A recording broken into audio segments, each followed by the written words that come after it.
Magandang hapon mga ka-happy hour. Narito ang mga balita para sa MBC TV Network News Update, 5 PM edition. Isang malungkot na balita, dating konsehal, PBA legend at comedian na si Yoyong Martires, pumanaw na sa edad na 77. Pumanaw na ang dating Filipino Olympian, dating konsehal, PBA legend at comedian na si Rosalio Yoyong Martires kahapon, June 18, siya ay 77 taong gulang. Kinumpirma ng pamilya ni Yoyong ang malungkot na balita ngayong araw, June 19, sa pamamagitan ng social media. Unang naglaro bilang basketball player si Yoyong sa Southwestern University sa Cebu, at kasunod nito ay kinuha siya ng San Miguel coach na si Ning Ramos at nakapaglaro sa PBA. Ito ang naging daan para hiranin siyang isa sa mga basketball legend sa Pilipinas. Bukod sa pagiging cager, sumabak din sa showbiz si Yoyong at karamihan sa mga nagawa niyang pelikula ay comedy kasama ang iconic trio ni Tito Vic and Joey, at naging vice mayor at councilor din siya sa Pasig City.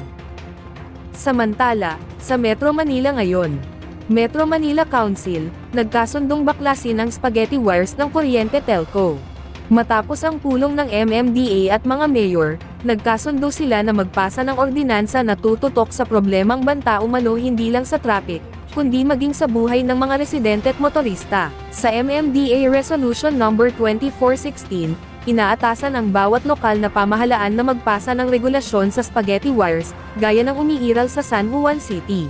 Paliwanag ni San Juan City Mayor at MMC President Francis Zamora, layon dapat ng mga ordinansang matukoy ang mga kableng kailangan ng baklasin, o isaayos sa tulong ng Meralco at Telecommunications Company. Target din umano ng MMC na patawan ng parusa ang mga kumpanyang nagmamay-ari ng poste at linya, sakaling hindi matugunan ang itatakdang panuntunan ng bawat LGU.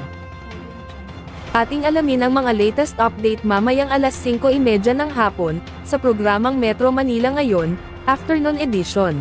At yan ang mga balita para sa MBC TV Network News Update, 5 PM edition. Samahan ninyo kami bukas, mula alas 9 ng umaga, hanggang alas 5 ng hapon.